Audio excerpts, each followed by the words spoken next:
Hi, it's Mark Bossert. I'm here with Bernie Pawlik, Pawlik Automotive in Vancouver, BC, Canada, Vancouver's favorite auto service experience. We're talking cars. How you doing, Bernie? Doing very well. So today's victim is a 2001 Porsche Boxster that had a smoking issue. What was going on with this vehicle? Yeah, so this vehicle, I don't know if it was towed or drove to the shop, but it had a pretty severe smoking issue, blowing a lot of blue smoke, pretty severe. So that's why it came to our shop. So the colors of smoke can actually tell you quite a bit about what's going on. Definitely. Blue smoke, diesel is a little more complicated, but gasoline engines, blue smoke is very clear indication that it's oil. White smoke is coolant, and black smoke would be too much fuel. So it's pretty apparent, but blue smoke is very apparent what it is. There are a number of reasons you could have blue smoke on an internal combustion engine. I mean, bad piston rings, blown valve seal, like a valve seal or valve guide that's blown out. But what's most common on these vehicles and on many European cars this vintage is the crankcase breather valve blows.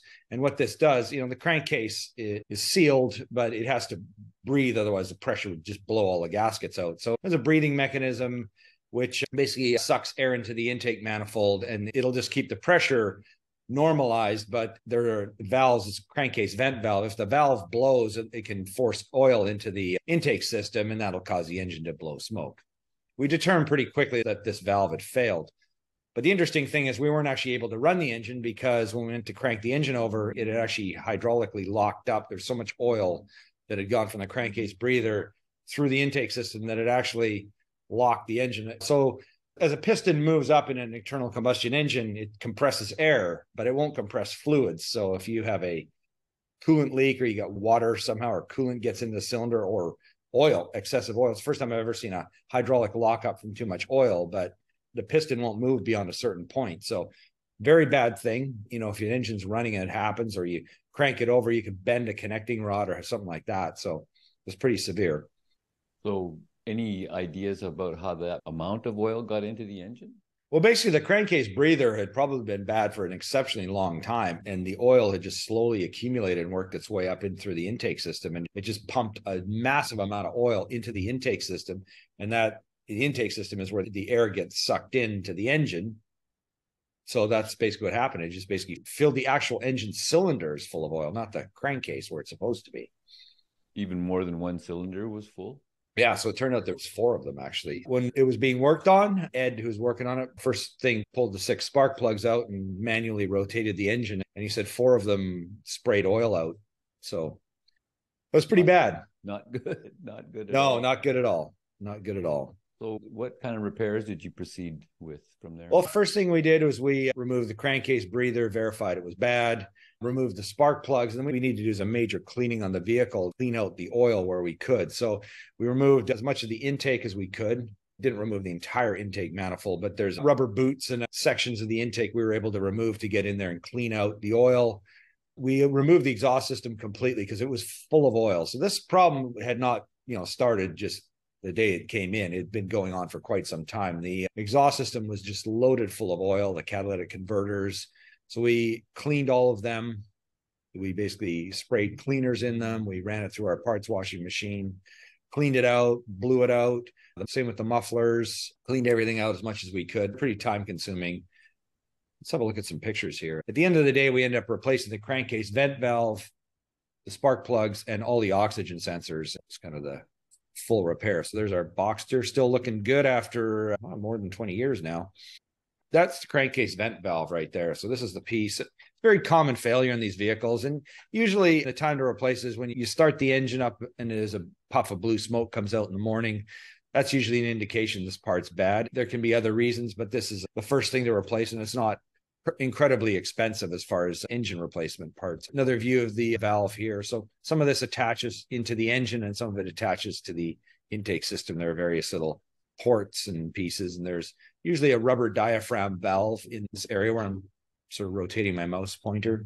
Some of the other items we changed: spark plugs, oxygen sensors, and I got a nice close-up view of the spark plug here. It's a little bit of a fuzzy picture, but you can see this spark plug is just absolutely coated in oil.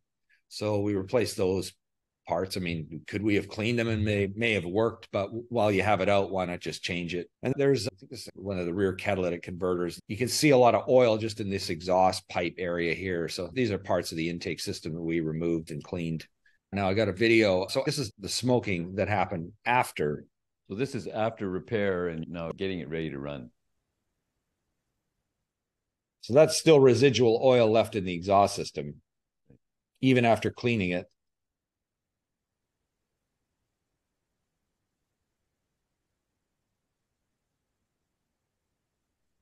And eventually that will just go away as that oil burns off. It does. And we ran it for a long time, did a couple of road tests to make sure the car was good. Then I took it out for a very, very long drive. Went for, I don't know, probably 30-kilometer drive.